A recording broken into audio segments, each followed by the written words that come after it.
It's Ebony with RnB Vibes, and I'm with someone. Her name is Charity.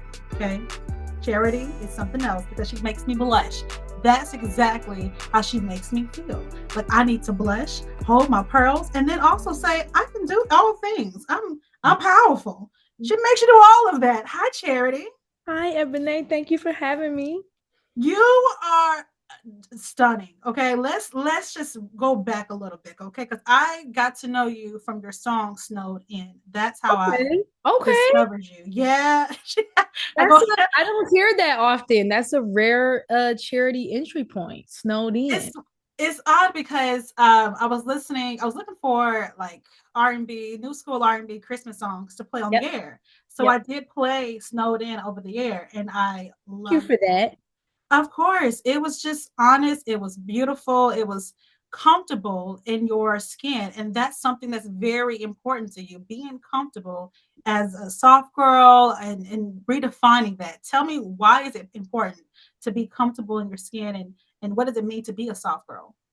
Man, I think comfort is so important because the opposite of comfort is like discomfort. And we Mm, know what it feels like to be like uncomfortable, whether it's like you have an article of clothing on that's uncomfortable, or your stomach hurts because you ate something that wasn't right. Like this discomfort is awful. So like to be internally uncomfortable because you aren't being yourself, or you aren't getting, the treatment that you really know deep down inside that you want. Like I'm not into that.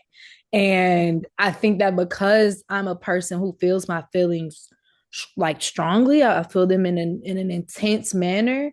It's important for me to find like equilibrium and to find joy, to find peace. Otherwise, I'm like I'm like greatly upset when I'm upset. So I think being comfortable in who I am has been like my personal work, so that I can like have some chill. Otherwise, I'm like there's a mm. tension on my life when I'm trying to fit into a space that doesn't properly accommodate me. So No, yeah. I get that. And you also have this, it's the phrase that we're all hearing now, soft girl, but you've been being in your soft girl era for a very long time. What does that mean to be a soft girl for you? I think when we talk about like soft girl era and soft life, we're talking often, not all the time, but often about these really superficial things like, Mm, having a spa day or finding a partner that doesn't require you to work or contribute to bills. Like it tends to be really superficial. It tends to be like freedom from having a job, or mhm. self-care related, which I've wrestled with a lot because I think as Black women, finding softness, we haven't had a lot of examples of it. Our mothers often were not afforded soft lives. Our Mm, grandmothers certainly weren't. And so a lot of the narrative and the rhetoric that I hear around it actually feels so unfamiliar to the reality of all of the hard things that we are constantly being asked to get through. So softness is not soft. I think pursuing softness is hard. Um, and I think oftentimes what that has meant for me is just like owning that I am a tender person and having hard conversations with people, whether that's, hey, what you did or what you said actually hurt me, or hey, like going forward, I would like to be handled in this way. It's actually quite difficult. It's quite hard to be soft. Also, because people feel like it's something wrong with you when you don't have thick skin, especially in our community. And so mhm. for me, softness is not about a spa day. It's not about, not having responsibilities. It's about protecting your tenderness and really believing that you have a right to remain tender, although everything around that tenderness is hard as hell.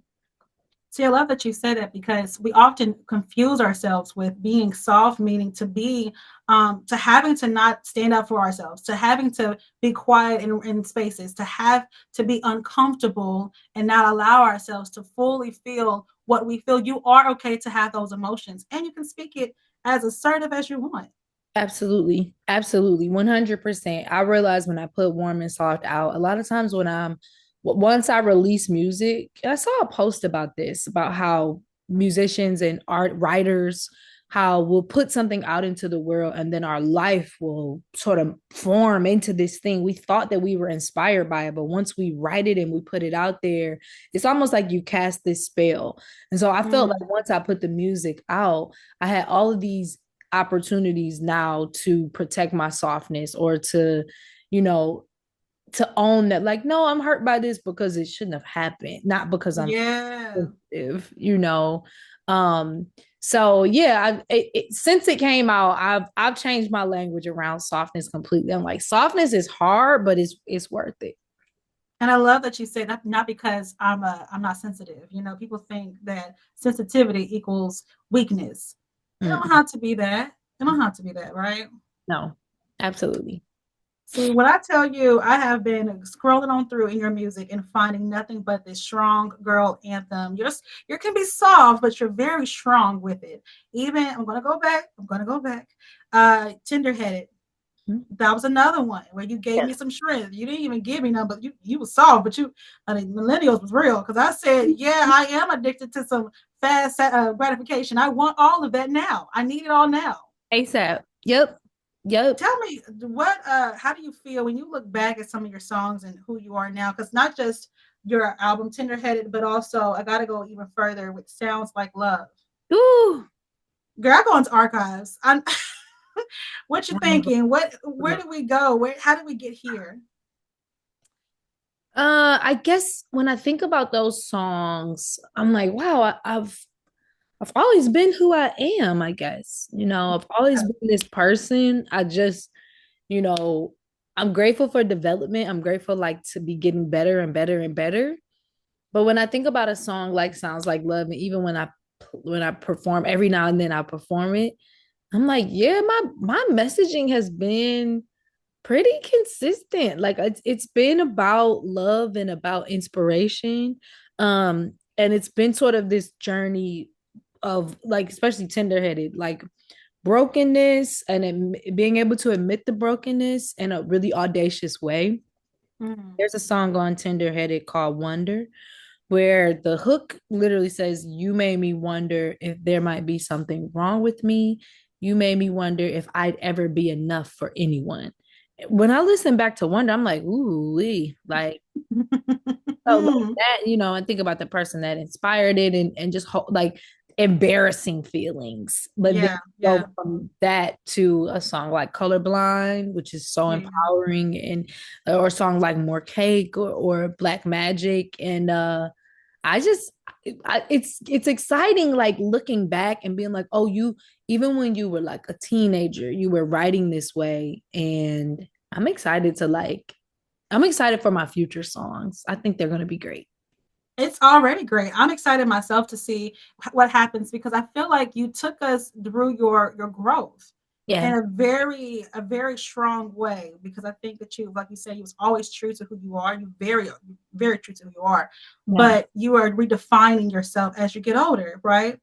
Yeah. And I think that there's still a version of you that still might look back and say, "This is who I was," and say, "Hi, this was me." But I'm now done with that. I'm now in this new chapter, this new life, this new verse, and you define love a little differently, right? Yeah. Absolutely. Can we go into warm and soft? Let's just dip on into it because that right there is a phrase. Warm and soft. Yeah. What was the inspiration behind this project? Um, so these songs got written after a very specific uh era in my life. I had gotten out of a long-term relationship and just kind of gotten out of relationships. Like I just needed a break from having a boyfriend. I had been a serial monogamist. I always had a boyfriend. I was always in a relationship because I guess I just like being in a relationship. But I was realizing that I just had never really had longer than like 6 months by myself since my Mm, parents allowed me to talk to boys on the phone. Like I just jumped right in. And I had a lot of experiences after my that last relationship ended, and I was like, I want to go have fun. Like I want to get out there and have fun. And I think when women who are not like seasoned in dating and are not well versed in outside, when we first get there, Mm-hmm. we think that like guys are going to just be like, you know, dropping at our feet and bringing us lunch every day and planning dates for us and following up with so much care and intention. And when I say I got the exact opposite of that experience, Yeah, for the very yeah. most part, I did. And I was left feeling just so deflated at how I felt like I had given away my power in, you Mm-hmm. know, multiple instances where I had this eagerness to have these experiences, but maybe lost my eagerness around like protecting myself Yeah. in the process. And Warm and Soft came to be around the same time that Cruel was written, that Eclipse was written. So it was kind of me like I don't write through things. Like I'll go through it and then stop and be like, I'm gonna think back on that and write about it now. So I was like processing that phase of my life in writing those songs, and realized, you know, a couple years after the fact, when I was like, I wanted to put a project out, that it was kind of like this complete story from the end of that relationship and the beginning of my outside era all the way to kind of where I landed several years later in, well, maybe not several, a few years later in another healthy relationship after having gone through all of that and somehow staying warm and soft in the process. Thank God. Thank God, because it can harden you. You were right. I mean, a lot, I think all of us, of course, we get into this mindset, all right, let's go ahead and date. And we romanticize the Mm-hmm. way it's going to be, the way someone is going to approach, Mm-hmm. date me, and get to know me. But in reality, oh my gosh, the situations I've been through, it's just Mm-hmm. like I know it's it. it's a fairy tale. It's a fairy tale. But Yeah. it can do like due to those stories and all of that, and it can create trauma. It can Yeah. create a lot of wounds and where you it's open and you can't allow yourself to open up to someone else. So how do you advise on that? How do you tell someone it's okay to get back out there? Love is love. You got this. You know, I do think that step one is like returning to your own power, like pulling your power back from whoever has it. And I think that there's ways to do that. But I do think you have to get out there again, like confidently and like Mm. aware of who you are and aware of your value, because it really is the wild, wild west outside. Like there are people Yes. who are totally self-serving, who just have bad manners, you know, bad dating etiquette. Um, and so I do think that if somebody is feeling like hardened or just deeply affected by their experiences, I do think you got to go back and retrieve your power from wherever it is and whatever that looks like. I've seen women do that by practicing celibacy for a time. That may not Mm. resonate with somebody, but for somebody else, it may just help them to clear their minds and reestablish their standards. You know, I think for me, therapy was a really huge part of me going back through not only just my casual dating negative experiences, but like some of the situationship stuff that wasn't casual but was traumatizing, and Yeah, like yeah, yeah. back and like pulling myself back from, you know, some of those things that happened that probably planted lies in my head that were starting to take root.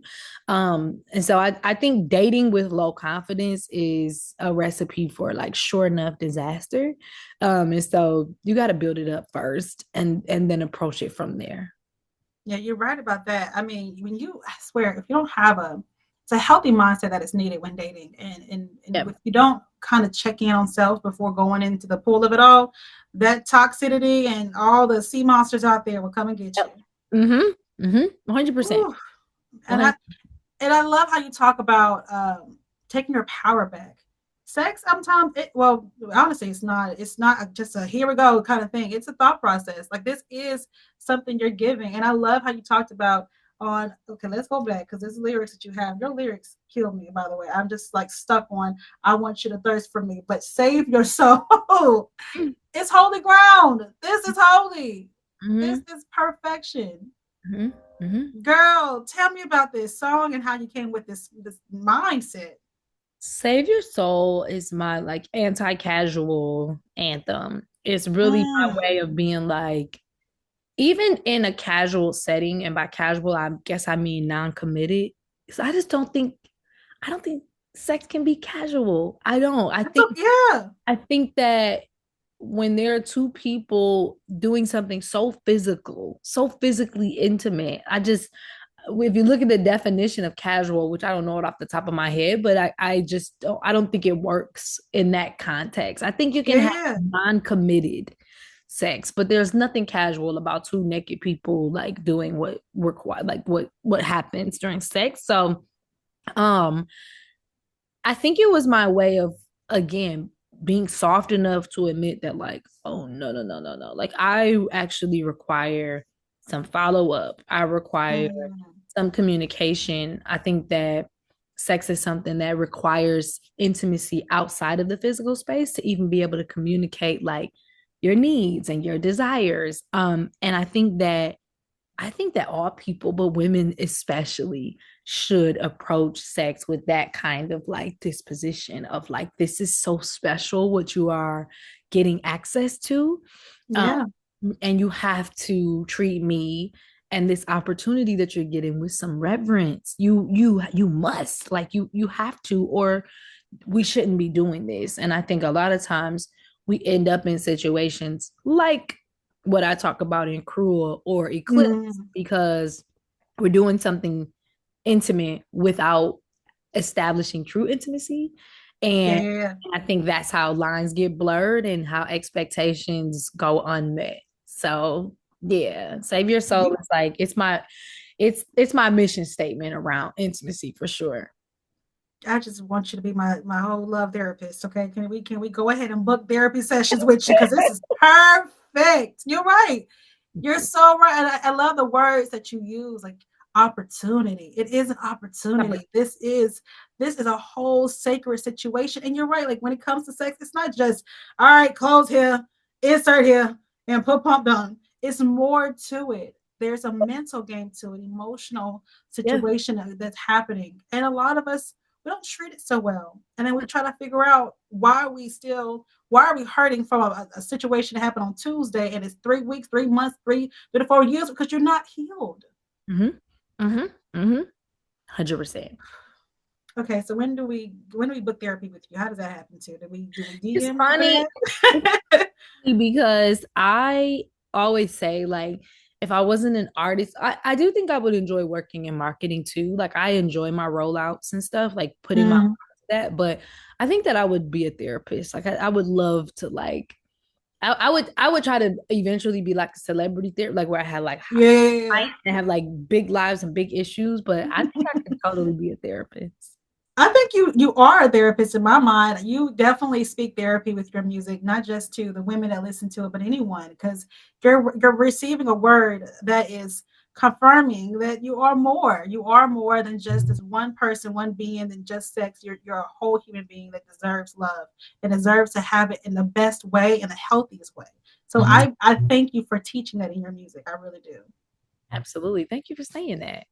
That's Now you are Detroit owned. How is Detroit? How does that connect to your music? And also, you touched into Nashville a little bit too. We gotta hit that too. absolutely. Nashville and Detroit. What's going on? How that happened? Yeah, Nashville is, if anywhere is my second home, it's Nashville. So I went to Tennessee State. I got my undergraduate degree from Tennessee State. I studied English and commercial music there at the greatest HBCU. So I'm like privileged to have had time in North Nashville as I was like developing as an artist, and hearing the band play and just getting like a taste of the South. It did something for me, for my palate, for sure. But Detroit born and bred, so Motown is like the standard for me. Like, Yeah. they were creating the way that they approach songwriting, musicality, quality, the simplicity of the lyrics, yet the universal nature of how they resonated. Um, Mm. Motown is like everything to me. My dad is older, so he was like around when Motown was and it's like, It's it's prime. prime. Thank you. Yeah. And so he tells beautiful stories about Motown that have made Motown always like just very close. It's making Motown really close to my heart. Um, and so it really formed my like taste. I love Stevie Wonder. He's like my absolute favorite. But also my dad loved the Temptations. So I love the Temptations. I love David Ruffin. I love Marvin Gaye, Diana Ross, Tammy Terrell. So I think it kind of just made me an old soul and gave me a different priority of like musicality. Yeah. I think you're absolutely right. You're definitely old soul. And honestly, it's fun listening to your sound because it can kind of take you back a little bit. Yep. You worked with so many different people. You're from Detroit. The music is in your blood.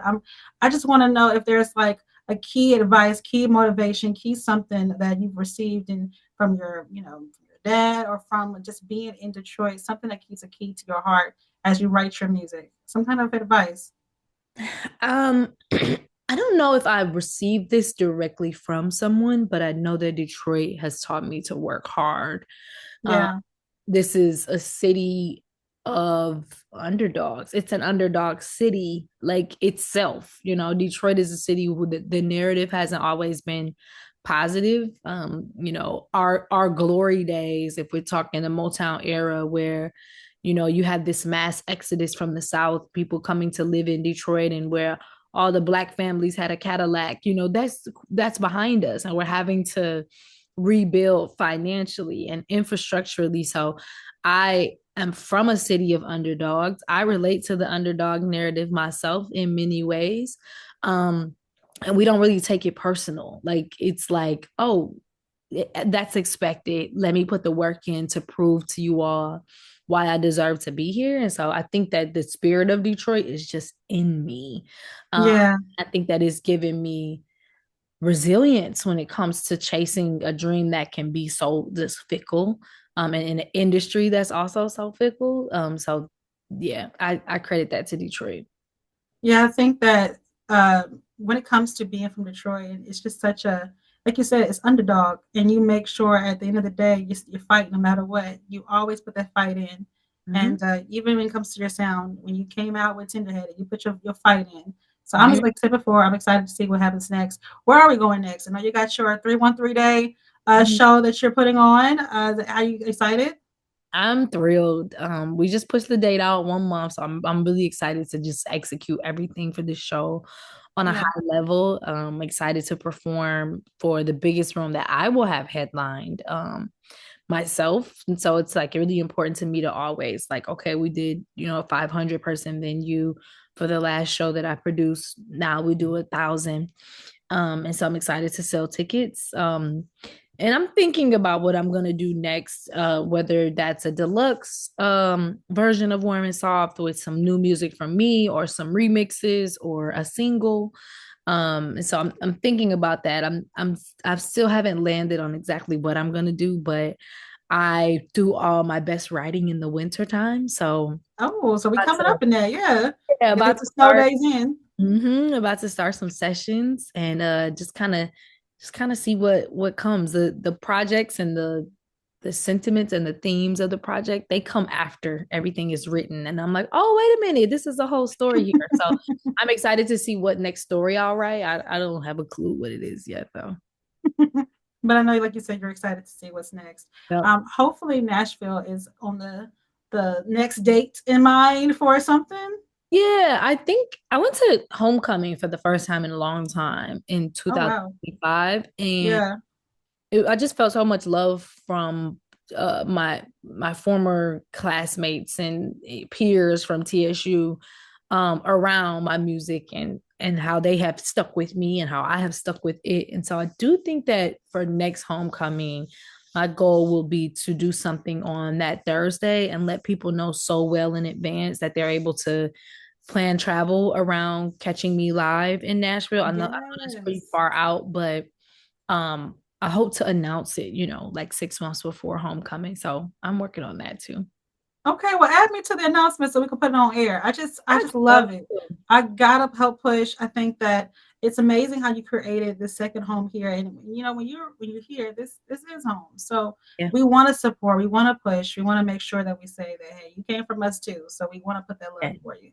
yes, I, Charity, you are something that is out of this world, and I thank you for not just like I said before, not just the music, but for the life lessons. Your style is genuine. Your the way you speak is truly a God sent, and it's a reminder that we have to appreciate ourselves before we try to appreciate someone else. yeah. So, tell them how they can connect with you more and get more of your music.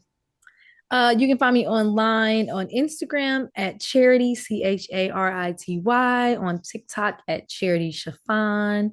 The project Warm and Soft is streaming everywhere that you listen to music. So Spotify, Apple Music, YouTube Music, Amazon Music, whatever it may be. Please check out the project if you have not. I'm also online at charitytheartist.com. I know mostly Nashville folks will hear this, but for Lovers Only is happening on 313 Day in Detroit, where they're going to start breaking around March too. So if y'all feel like taking a trip up to Detroit, this is certainly a good reason to do so. So you can catch me in person in March there. And yeah, hopefully in Nashville soon too. You will. I'm not, in fact, I'm not speaking into existence. We will Yeah, see her in Nashville soon. We got to speak it. We will that's speak right. it into existence. That's right. Um, Thank you, Charity, so much. And by the way, your fashion sense, I got to say this. Oh my gosh. Your Thank you. fashion I sense, do your hair. my best. Do Thank you. your best, girl. That's your best. I don't want to even see what the word is. It's just everything is extremely incredible. So, Thank you. y'all follow Charity, listen to her music. Warm and Soft is out. I am on repeat with it. We'll play it on the air for you guys. And that is RnB Vibes with Ebony right here on 92Q. Thank you, Charity. So much, Ebony. That was beautiful.